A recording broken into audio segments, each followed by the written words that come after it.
Hello, hello, hello. This is your host, Beata Gillette. I am the Growth Architect. And in this episode on the Business Growth Architect Show, I am taking you through the 12 characteristics of successful entrepreneurs step by step. So if you have wondered what works at any time in any market, in any economy, what is it that people that are successful, what are they doing? What are their characteristics?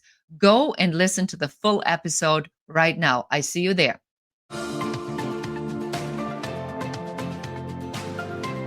Welcome to the Business Growth Architect Show. I am Beata Gillette. I am the host. I want to welcome you to our globally top 10% ranked podcast, where you will hear from industry experts about the strategies that are working right now to unlock hidden opportunities in any market so that you can grow your authority and scale your impact. And now let's get started with the show. Hello, hello, hello. This is your host, Beata Gillette, the Growth Architect. And today we're going to talk about something that I think you all need to hear, which are what are the 12 characteristics of successful entrepreneurs? And we are not going to have a guest today. It's going to be a solo episode. This is something that I have been really thinking about a lot lately. I facilitate a number of different groups. I work with, private clients, entrepreneurs, business owners. And we always talk about what does it take to be successful? In my capacity as a coach for the Entrepreneur Organizations Accelerator program, I also am around a lot of successful entrepreneurs that have multi-million dollar businesses. And in my job as one of these coaches, I am helping, this is a pro bono thing that I do, I'm helping the people that are in my group to get to the $1 million mark so that they then can graduate to be a full member of the Entrepreneur Organization. And I find this really fascinating. Just so you all know, there's multiple groups out there. There is for high net worth individuals, there's a group called Long Angle. There's the Entrepreneur Organization. There is the YPO, Young Professional Organization. There are all kinds of organizations out there which all charge a fee. There's Vistage, where you charge where you pay a fee, and then you are in some sort of a mastermind setting for an entire year. But in the many years that I've been doing this, I have noticed that there are some traits that really stand out amongst entrepreneurs that are making it, that are very different or oftentimes overlooked in relationship to what is it that makes them really super successful. So the first one, just staying with that theme here, is number one, of course, the networking. Because networking and being at the place where your clients are is absolutely critical for your success. I think that in the age of internet marketing, a lot of us have gone down the road of believing that internet marketing, the funnel hacking, and that somehow this will, the right lead magnet will get you to the millions the fastest. That, in essence, is true. And Russell Brunson certainly has made that a business model that is exemplary. But you have to remember, in order for you to do something like that, you need money, and you need to throw money at the ads and at the testing. And it is a very focused, technical and data-driven business. And that is not for everybody. So the networking part, where I find that most people really excel, is the human connection.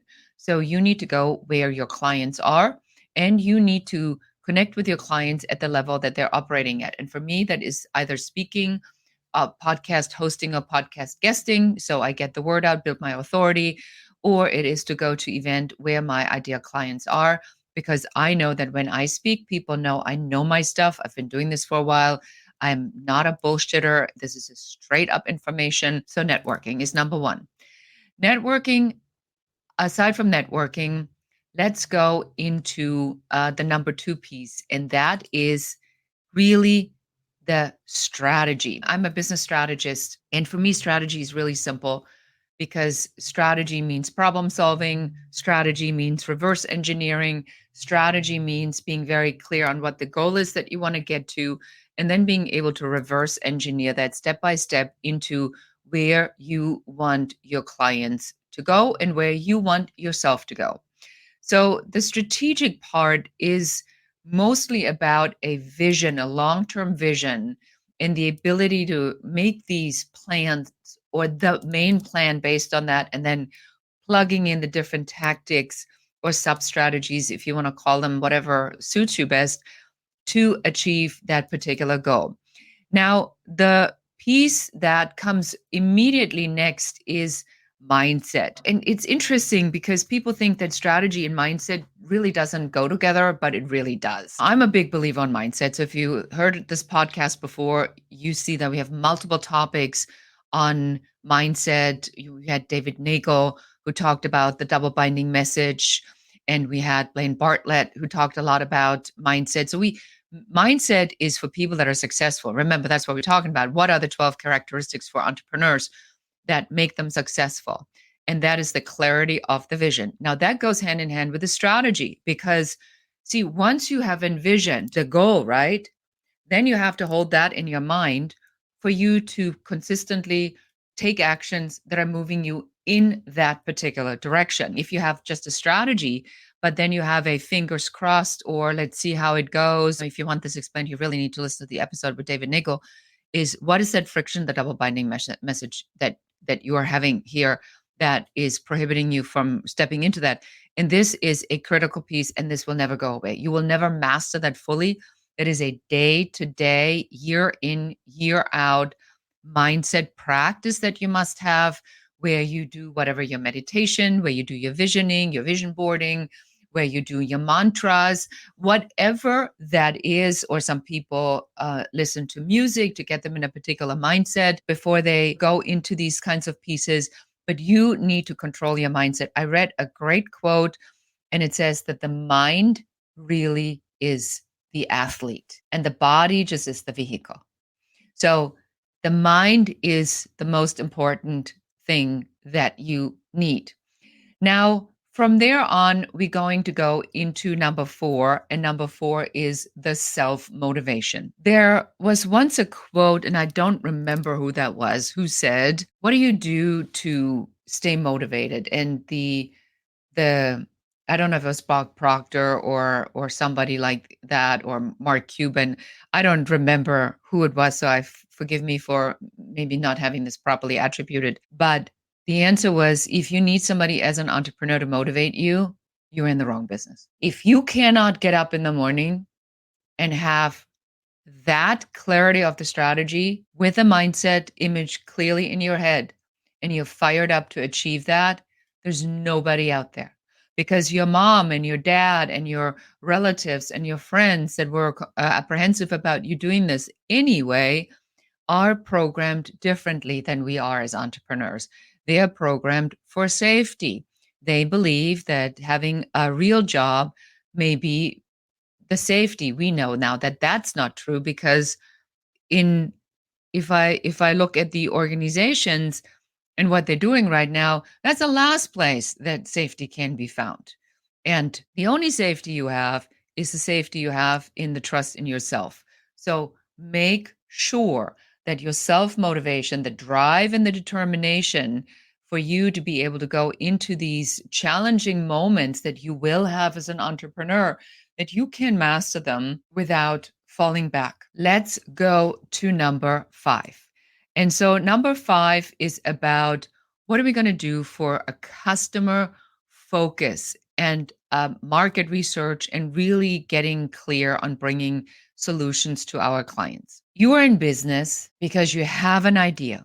That's how it always starts. But the idea is based upon you being able to solve a problem for a client. You must be very clear that your customer-centric approach is in front, center, and middle, because it is required for you to understand your customer on a deep psychological level that will then allow you to provide a solution based upon what the problem is in their own words.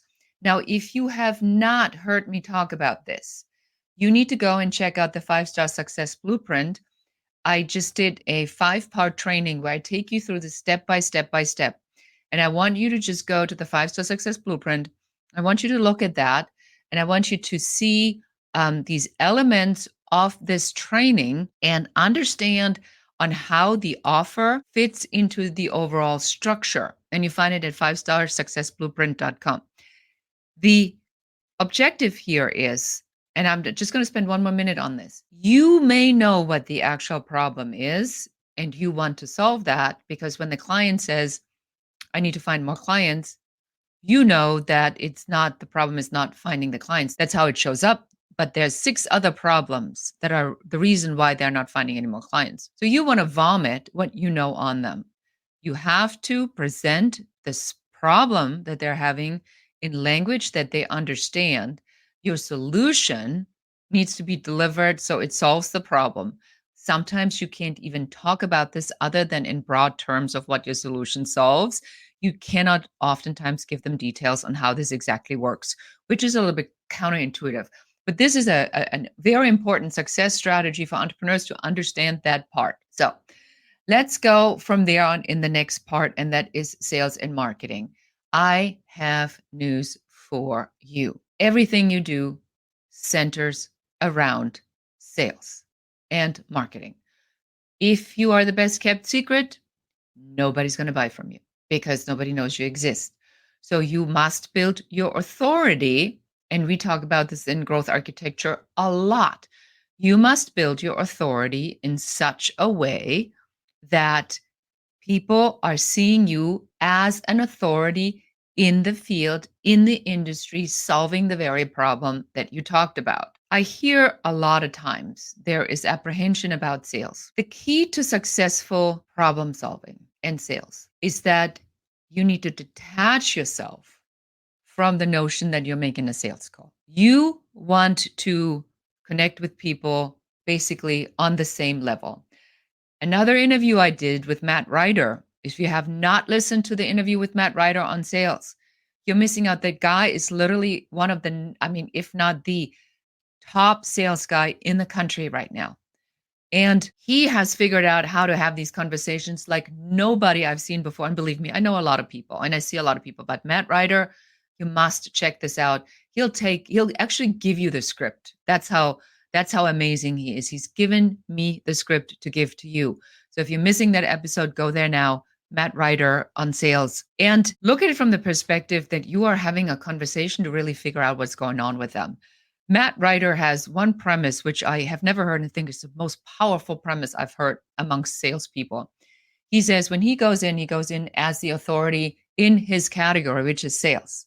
So he automatically positions himself as the authority in this particular kind of genre, right? You must show up like that, not as, hey, just checking in. What would it be like to, you are that person that knows that. So you have to demonstrate that subject matter expertise.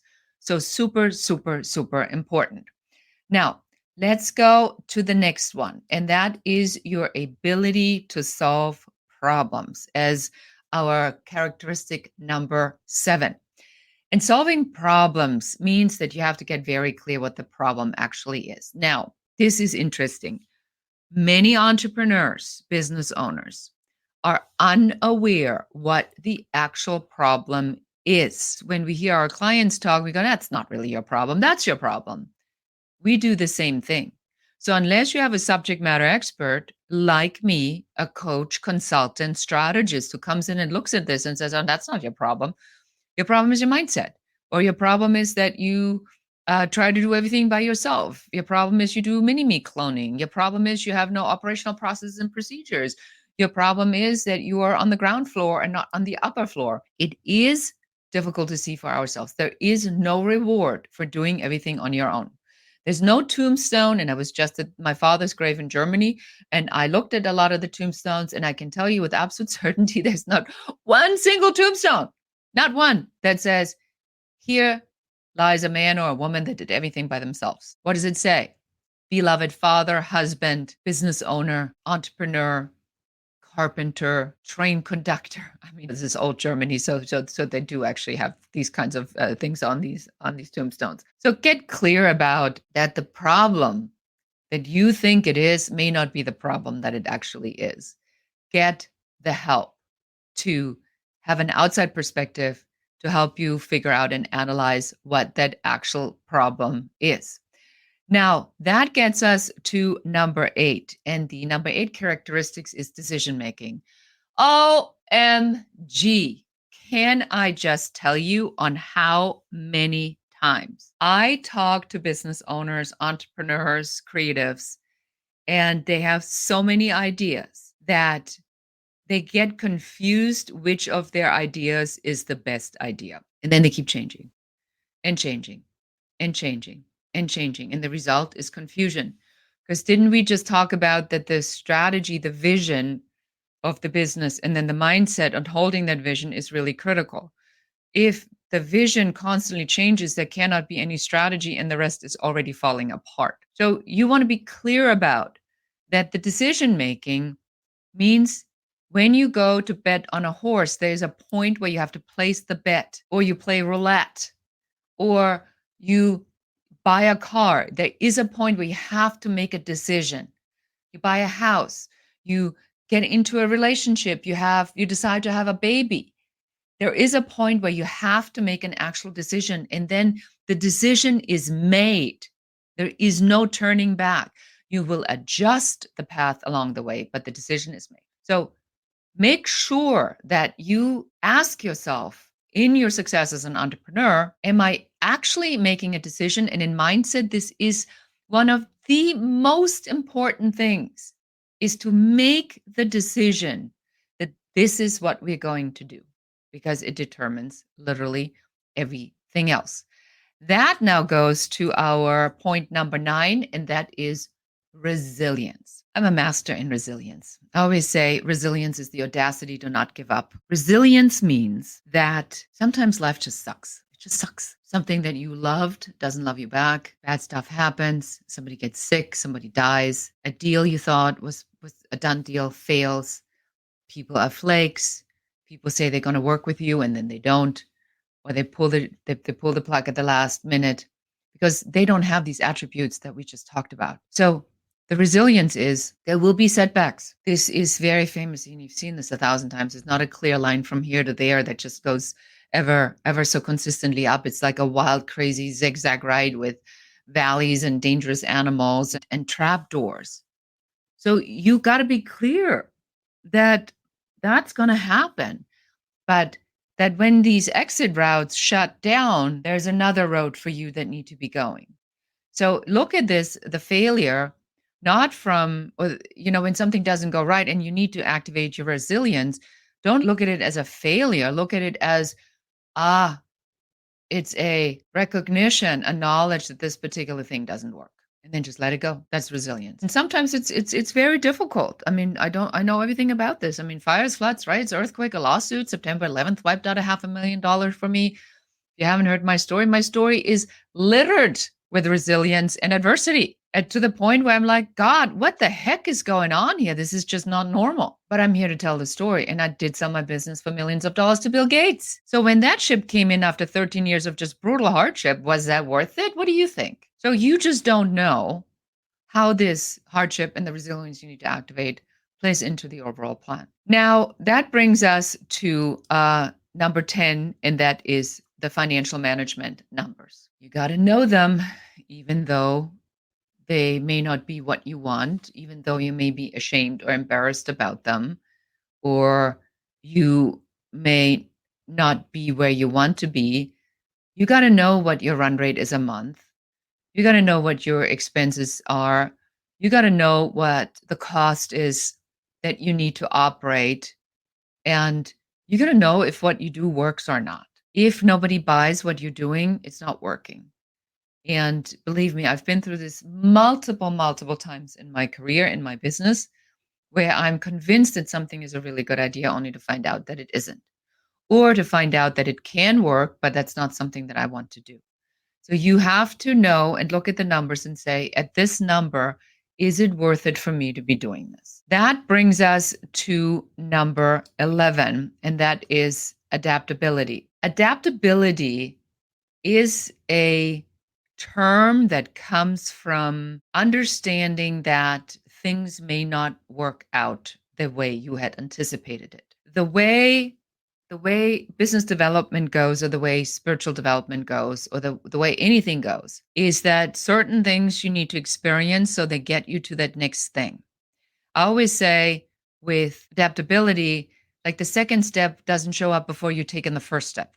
And the first step has to be taken often blindly based upon what we talked about, having that strategy, having that clear vision with the mindset, keeping that in your head, and then pulling all these other pieces underneath of it to make sure that you are moving through this absolutely consistently. Now, the next piece is that change is inevitable. So you must be flexible because an opportunity might arise out of something that you've already done that you have not seen yet or that you have not recognized yet.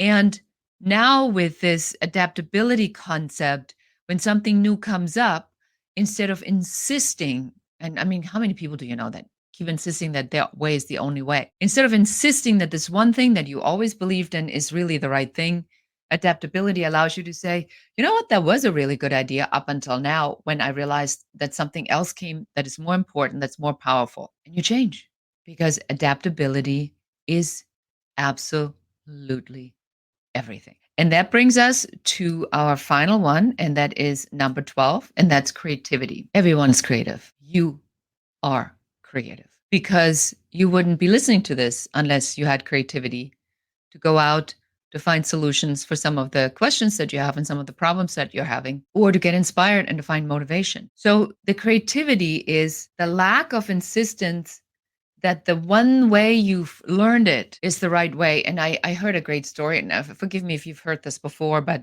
there's this, story about this woman, and she makes this great pot roast. But when she makes a pot roast, she like cuts off the end piece of it, and then she makes a pot roast. So one day her husband asked her, he's like, why do you always cut off the end piece? And she says, I don't know, my mother did it. And then she asked her mother, and she said to her mother, well, why are you cutting off the end piece of the roast before you put it in the oven? She says, I don't know. My mother's always done it, so I just adapted and I just did that because she did it. And then she goes to her grandmother and says, why are you cutting always off the end of the roast before you put it in the oven? She says, oh, because my pan is only this size. So I have to make sure that the roast actually fits in my small pan. So a whole generational decision-making process without any thinking has been taken on. And I see this, my family, over the generations, and I bet you can come up with some examples in your family over a couple generations where people just do things a certain way and you go, dude, that makes no sense. But they do it because that's what they've always done. So creativity is also give yourself permission to step back and say, is there a better way to do this? Is there a different way to do this? Is this even true? Is my story that I'm telling myself the correct kind of story? These are the 12 characteristics for successful entrepreneurs. What do they have in common? They have in common the opposite of insistent that your way is the only way and the right way. It says, I know there is a way. I know I can do it. I know this is available for me because I've seen other people do it. I'm going to find one way, and that's my way. I always say there's a million ways to be successful. You only need to find one, yours. So that is what these characteristics are, is to question on when you're walking down that path, especially when it's difficult, like it is right now for many people and so much uncertainty. And remember, AI drives all the media. So the media just picks up and regurgitate what other media talks about. It's all this negative nonsense. Of course, everybody's depressed and anxious in a mental basket case. But if you go back to these characteristics and say, what does a Mark Cuban, what does a LeBron James do? And I'm listening on the meditation app Calm. I was just listening on a mindset piece that LeBron James actually recorded, and he said he guards his mind more than anything. There are pathways to success. Go look at people that are doing things successfully, not at people who are not. Media does not show you people who are successful, or they show you people who are successful and they try to take him down to put him on the lowest denomination to make him have the most mass appeal. If it bleeds, it leads. So stay away from things that are taking you out of following these 12 characteristics. On a personal note, our goal for this year is to really grow this podcast. Can I ask you to take this episode and share it with one other person that really needs to have a little bit of extra motivation today about their mindset and what constitutes success? I'm super appreciative. Know this is a two-way conversation. It's not me just talking to guests for whatever reason. We do this for the sole purpose to bring you strategic ideas to get you in the mindset of success and to keep you on the path to keep going. Somebody's got to do it. It may as well be you. And that's it for me for today. Thank you so much for listening or watching to this episode. Again, share it with one other person. Help me to get this message out. Help me to make a bigger impact by helping other people to make more of an impact. And that's it for me. And I am your host, Beate Gillette, and goodbye. Thank you for listening to or watching the show. We are so excited that you're here, and we are very grateful for you. Now it's our turn to ask you for help. Please do share this episode with one other person that needs to hear what we were talking about today. If there's any question you have about business, please do reach out to us and let us know. And don't forget to schedule your complimentary Uncovery session at uncoverysession.com, where one of our business growth advisors will help you to figure out what your number one business growth blocker is in only 15 minutes. And that's it for us today. Until next time.